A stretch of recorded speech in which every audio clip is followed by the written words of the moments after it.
What's up, everybody? Casey Washak here with the Rolling for Revenue podcast, your jiu-jitsu business podcast. Guys, if you're looking to level up your school, create greater impact in your area, and create a lifestyle you want to live using this beautiful art of jiu-jitsu, then this is the podcast for you. All right, guys, buckle up because I just got over being sick. I'm all caffeined up. I'm ready to rock. But I also want to flip this thing on its head right now. And what I want to talk to you guys about is innovation versus stagnation. All right. One of the things I feel I've done very well inside my career of owning gyms and school, jiu-jitsu schools and things is being able to look outside my industry, look at how people buy, what they're interested in, and look at different things from different industries and then bring it to whichever industry I'm in and show everybody something new, something fresh. So let me first start with explaining to you where this all came from. In Southern California, one of our gyms is one of 5 gyms. There's yoga, there's Pilates, there's a big box gym, there's us, and there's a jiu-jitsu school. There are 5 different types of fitness in our shopping center. And then that's in our shopping center. And then it's Southern California. There's literally gyms on every corner. We always have to be looking at our product with like a fine tooth comb and always being critical of what we're doing and trying to look for how we can improve. All right. Because when running like different sorts of boot camps, that environment is all about energy. That environment is all about fun.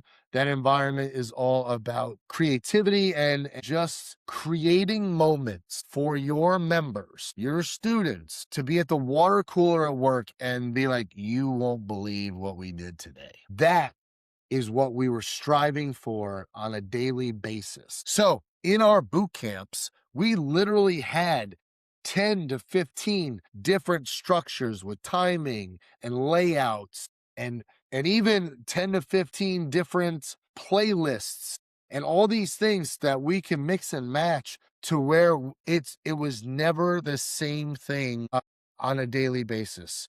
So we had at least 10 different layouts. That means you would see, if you were coming Monday through Friday, you wouldn't see the same layout more than twice in a month. So my challenge to jiu-jitsu school owners right now is, when's the last time you changed your warm-up? When's the last time you changed your structure of how, like the order of operations of like warm-up, drilling, live rounds? Like, when's the last time you changed it? Because what we noticed in the fitness industry is if we became stagnant, what happened was our members started looking around, their ears opened up, and they were starting to look for what was fresh, what else was new in the area. So we constantly had to say, hey, look at us right here. We're here, we're doing things differently. And keep them focused on us and not focused on whoever was coming to town.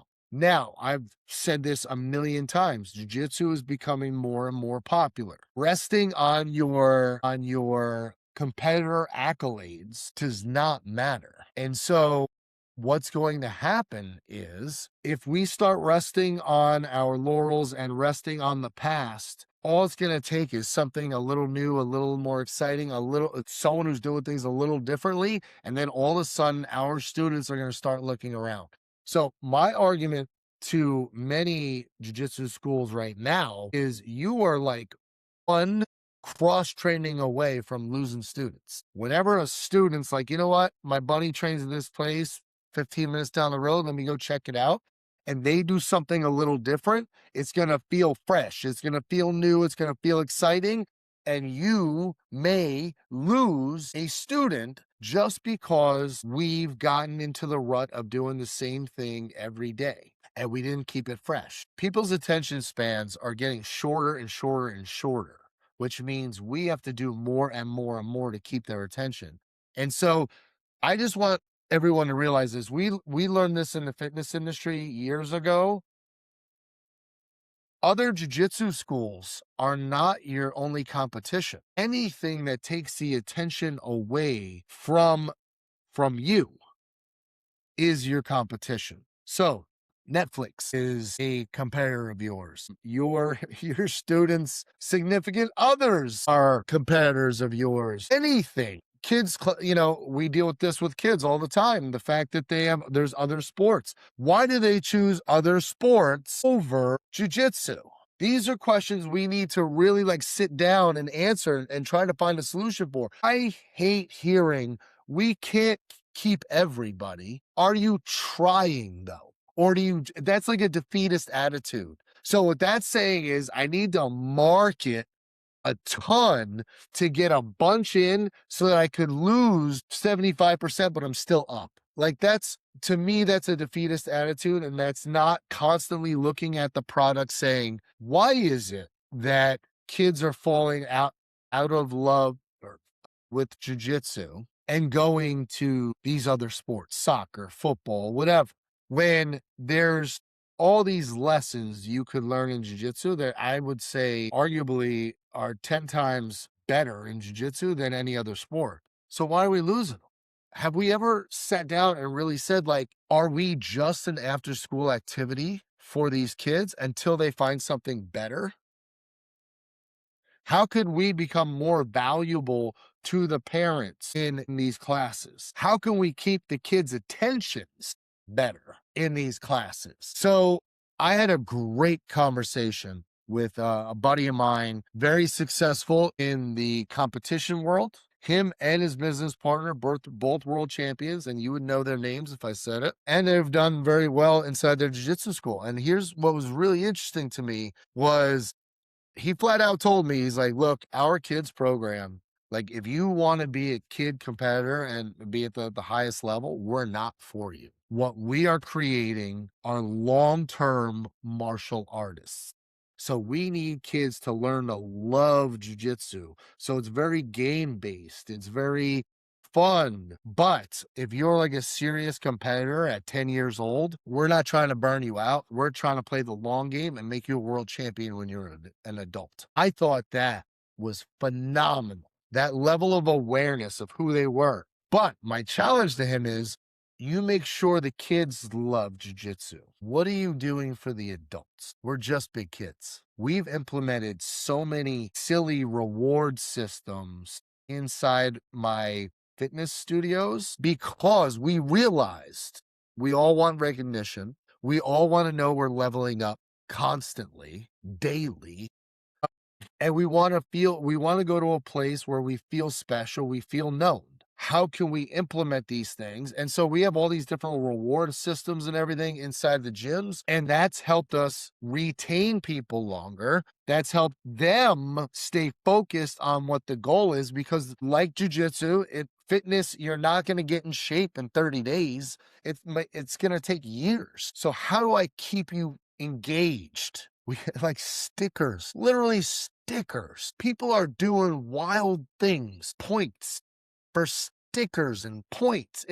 And these are adults. So right now, as I'm talking, I know I can hear the purists arguing like, nope, we got to keep this thing as close to what the founders wanted it to be. And I agree with you to an extent. The foundation of what you do should not change. How you approach it, how you wrapping paper around it, how you market it, that all has to change. You are in business. And unless you want to be training the other 5 purists in your garage and have to you'll be working for former students of yours because you couldn't make the business work. You have to let go of this old school mentality to a degree, and start to realize people's attention spans are getting shorter. The whole world around us is changing. There was a time where Blockbuster ruled the world and this little startup called Netflix approached them and were like, hey, we got this idea where we could mail people the videos, the movies they wanted to watch. And then like down the road, we're thinking like digital. And Blockbuster was like, that's ridiculous. Everybody wants to go into the stores and see what's still available and read the back, and like that'll never work. Literally 3 years later, it was reversed. Well, let me back up because I didn't tell you what Blockbuster told Netflix. Blockbuster told Netflix is that'll never work. We don't need you. Fast forward a few years, Blockbuster's knocking on Netflix's door saying, hey, remember that deal you wanted? You sure you don't want to do something? And Netflix is like, no, we're good. We don't need you. Guys, Disneyland, Disney World has their like foundational rides, but they switch things up all the time. We need to start doing the same thing. And some schools do that. Like I've heard of like 10 round Tuesdays. Fantastic. What about the rest of the week? I mean, look, there's a million different ways to do it. I don't want to tell you how to do your jiu-jitsu. What I want you to start doing, my job in this is not to teach you jiu-jitsu. My job is to teach you business and to get you to understand, to look at what your product is and how to keep it fresh.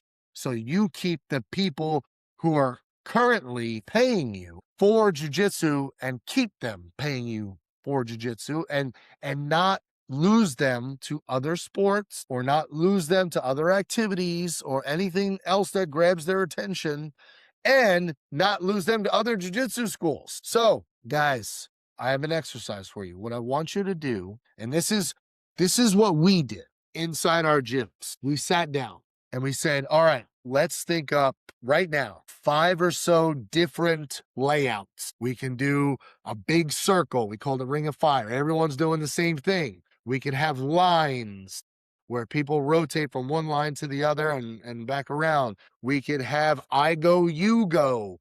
I do an exercise 10 times, then you do it 10 times, back, forth. And we just kept coming up with these different ideas.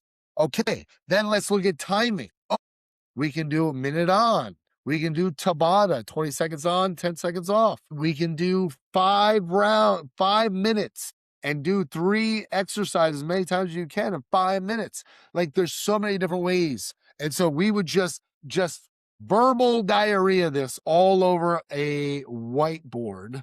And then we'd start writing them down. And the last thing we did is actually like, okay, what exercises do we want to do inside these? But so my challenge to you guys is get with your teams if you have teams. If not, it's just you. You can do this whenever you want. But start thinking up different ways to keep things fresh for the warm-up. Let's start with the warm-up. Can you think of 3 different warm-ups you can do? You got Monday, Tuesday, Wednesday. Then it rolls back around on Thursday, Friday. That alone, people will be like, what happened? Oh my goodness. Then, once again, not even taking anything away from the techniques you're doing. Is there different? You can do situational training. You could do, like I was saying, 10 round Tuesdays. You can do live rounds, 5 minutes, 3 minutes. You can do literally shark tags. There's so many different things we can do, but are we? Or are we just getting like complacent because we're in it, right? We're not going anywhere unless the business doesn't do well, and then all of a sudden we got to be greeters at Walmart or something like that. So, guys, I hope that never happens. Guys, this is a wake-up call. I want you to keep your gym fresh. And guess what? You want to give people, remember that water cooler. My goal inside our fitness studios is I want people at the water cooler. Even I've never had an office job, so I don't even know if there is water coolers anymore. But I want them at the water cooler saying, you wouldn't believe what they had us do today. And that's what I want us to do inside our jiu-jitsu schools. So to wrap this up, guys, we need to keep it fresh. Otherwise, we are going to lose students, not because they don't like jiu-jitsu. It's just, it's gotten stale. They haven't realized they're progressing any longer. And so therefore, their eyes and ears are going to start to wander, and they might find something new or someone new to teach them jiu-jitsu. And I don't want that for you guys. So, ladies and gentlemen, if you've gotten value from this, like, comment, share, subscribe to the YouTube, and order the Rolling for Revenue book. It is free. Just pay for the shipping at rollingforrevenue.com. Until next time, keep changing lives, and I'll see you on the mats.